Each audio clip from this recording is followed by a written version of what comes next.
자, 2월 7일 월요일 장 마감 시황 및 전략 살펴보도록 하겠습니다. 일단은 토요일 새벽에 마감한 나스닥 시장의 경우는 1.5% 상승세로 마감을 했고요.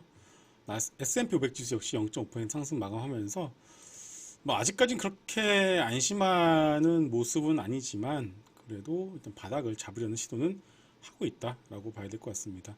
나스닥 시장을 포함한 미국 시장의 경우에는 철저하게 실적, 종목들의 실적에 따라서 움직이고 있는 상황입니다. 왜냐하면은 금리를 이제 인상을 본격적으로 올해부터 하기 시작하기 때문에 결국은 유동성 때문에 올라갔던 주가를 떠받치기 위해서는 결국 믿을 거는 실적밖에 없기 때문에 실적에 조금이라도 기스가 나거나 성장성에 기스가 나버리게 되면은 페이스북처럼 무지막지하게 주가를 패는 모습이 나오기 때문에 철저하게 현재 시장은 실적에 주목을 하고 있다라고 봐야 될 것 같고요. 올 한 해 시장도 결국은 실적, 여러분들이 가지고 있는 종목들의 실적과 성장성이 어느 것 하나라도 기스가 나면은 안 된다는 것을 다시 한번 좀 말씀을 드려보도록 하겠습니다. 자, 시장이 이제부터는 악재보다는 호재에 좀 신경을 쓰는 것 같아요. 미국 서부 항만 적체도 조금씩 풀리고 있고요.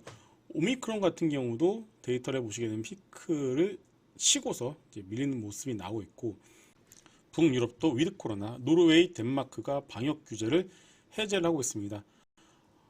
오미크론 확진자 급증에도 불구하고 중증의 위험도 낮다라는 것이 합리적인 이유이기 때문에 우리나라도 오늘 정은경 질병청장은 아직까지는 감기 수준으로 되면 안 된다라는 식으로 얘기를 했지만 질병청장의 입장에서 당연히 그렇게 얘기를 할 수밖에 없는 것이고 큰 그림에서는 방향성은 우리도 북유럽처럼 따라가는 것이 맞다라고 봐야 될 것 같습니다. 그렇기 때문에 리오프닝 관련 주기에 대한 관심도 여러분들이 꾸준하게 가져갈 필요가 있지 않을까 싶습니다. 자, 오늘 마감한 우리 시장 일단 코스닥 먼저 보도록 할게요. 수급을 먼저 보실 필요가 있을 것 같은데요. 코스닥 시장 외국인 2,700억 정도, 기관이 1,500억 매도를 하면서 오늘도 무지막지하게 이제 팼습니다. 코스피 같은 경우에도 기관이 금융투자를 중심으로 해서 7,500억 정도 강하게 매도가 나와주면서 지수를 끌어내렸습니다만은 그나마 장 후반 들어서 선물 시장에 어떤 반등이 나와주면서 시장은 그나마 좀 아랫꼬리를 달아주면서 마감을 했고요. 이 종목들을 보실 필요가 있을 것 같은데 보시는 것처럼 LG 에너지 솔루션이 다 밀렸는데 거의 다 밀렸는데 LG 에너지 솔루션만 보시는 것처럼 8% 이상 올라주면서 차트를 한번 볼까요? 상장하고 나서 밀렸다가 이때부터 패시브 자금과 연기금이 이제 들어올 것을 아는 수급들이 지속적으로 사면서 6%, 5%, 8% 강하게 좀 올라주고 있는 상황입니다. 종목의 펀더멘탈 때문에 이 주식을 사는 것이 아니라 패시브 자금이 종목을 살 수밖에 없기 때문에 그것을 노린 단기 수급 이벤트가 현재 진행이 되고 있고 그러다 보니까 여러분들이 보실 때도 이런 뻔하게 올라갈 수 있는 주식이 보이기 때문에 어떡하죠? 당연히 다른 종목들 삼성전자 팔고 하이닉스 팔고 네이버 팔고 LG화학 팔고 다 팔아서 LG 에너지 솔루션을 사는 그런 단기 수배 이벤트가 정말 말도 안 되지만 대한민국에서 이루어지고 있다라고 봐야 될 것 같습니다. 자, 그렇다면은 결국 우리나라 시장에서 LG 에너지 솔루션이 언제까지 더 가겠습니까? 결국은 패시브 자금과 연기금 수급이 들어오면은 그때가 꼭지가 나올 가능성이 높겠죠.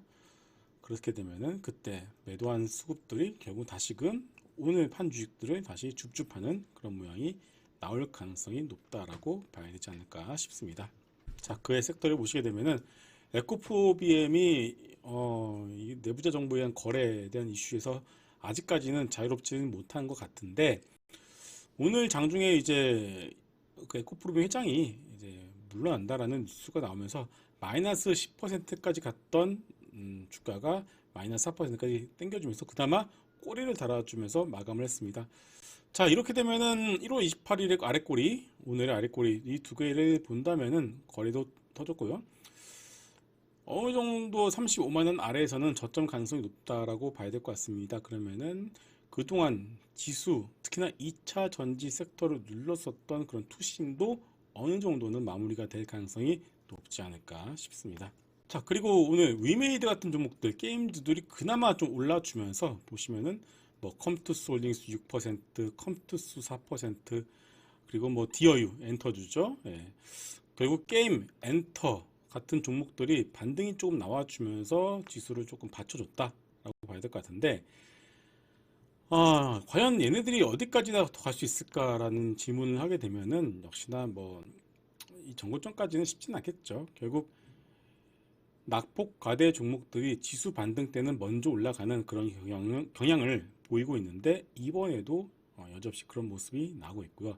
위메이드는 1.6%지만 위메이드 맥스는 19%. 뭐 정말 강하게 올라왔습니다. 예, 8% 이어서 19% 올라주면서 역시나 낙폭과대 이후에 지수 급락 이후의 반등은 낙폭과대 종목들이 먼저 그 자리를 담당하고 있다라고 보시고 대응을 하시면 될 것 같고, 여전히 정고점까지 가는 것을 기대하기보다는 어느 정도의 단기 이벤트로 이것도 여러분들이 보시고 수급적으로 대응을 하실 필요가 있지 않을까 싶습니다.